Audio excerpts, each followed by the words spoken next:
مجانوف محمد صاحب ہیں جماعت تکمو کرگستان کے.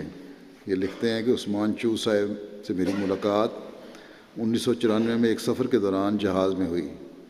ابتداً مجھے یہ اندازہ نہیں ہوا کہ وہ مسلمان ہیں یا جماعت احمدیہ کے عالم ہیں، لیکن جب جہاز پر پرواز کرنے لگا تو انہوں نے بسم اللہ پڑھا. تب مجھے معلوم ہوا کہ وہ مسلمان ہیں. کچھ دیر کے بعد میں نے انہیں اسلام کیا، ہمارا تعارف ہوا اور ہم نے مختلف امور پر گفتگو شروع کر دی. انہوں نے مجھ سے پوچھا کہ کیا آپ کو جماعت احمدیہ مسلمہ کے بارے میں معلوم ہے؟ میں نے کہا کہ نہیں، میرے علم میں نہیں ہے. اس کے بعد انہوں نے مجھ سے پوچھا کہ کیا آپ قرآن کریم کا چینی زبان میں ترجمہ پڑھتے ہیں؟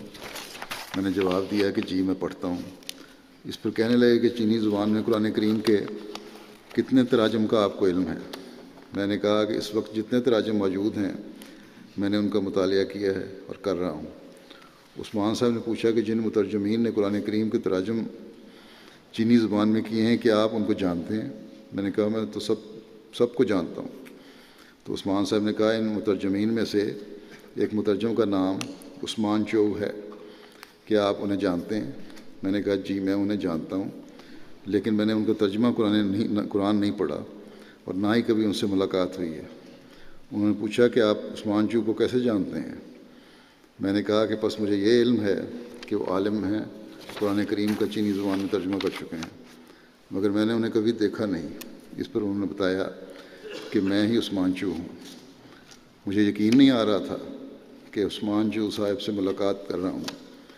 انہوں نے مجھے اپنے رابطہ کی معلومات دیں. پھر عارضی طور پر جہاں رہائش رکھے ہوئے تھے میں نے بھی انہیں اپنا نمبر دیا. ایک دو دن کے بعد ان کا مجھے فون آیا چینی صاحب کا کہ آپ کے گھر آ کر آپ سے ملنا چاہتا ہوں. تو میں تصور بھی نہیں کر سکتا تھا اتنے بڑے مرتبے کے عالم سے مجھ سے ملنے میرے گھر آئیں گے. میں نے ان کو اپنا گھر میں استقبال کیا. ان کے ساتھ 2 پاکستانی دوست بھی تھے. ہم 10 منٹ تک بات چیت کرتے رہے. اس کے بعد عثمان چو صاحب نے مجھے ایک ریسٹورنٹ میں دعوت دی.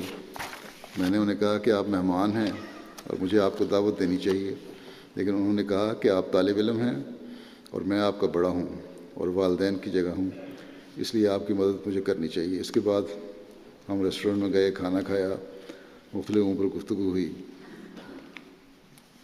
اور اس طرح ایک دن کہتے ہیں ان کو میں ملنے گیا. سینٹرل بینک کی عمارت تھی. ہم نے ان کی رہائش گاہ ہم نے بیٹھ کر گفتگو کی اور عثمان چو صاحب نے مجھ سے وفات مسیح، مسئلہ ختم نبوت، یاجوج ماجوج، جن، امام مہدی اور اس طرح قرآن و حدیث کے بارے میں سوالات کیے.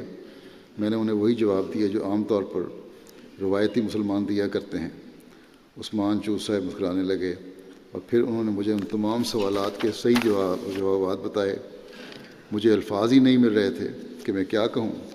مجھ پر ان جوابات کا گہرا اثر ہوا.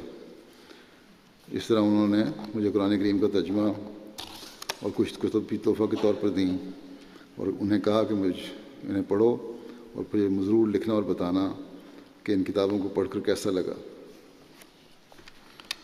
اور کہتے ہیں بہرحال میں نے ان کتابوں کو پڑھا اور میری سوچ کو لیے تبدیل ہو گئی. اس وقت مجھے بیعت کا علم نہیں تھا، بعد میں پھر میں نے بیعت بھی کر لی. اور یہ لکھتے ہیں کہ میں نے ہمیشہ اس بات کو اعزاز سمجھا کہ مجھے حضرت امام مہدی کے ظہور اور امام مہدی کی سچی جماعت کا علم ہوا.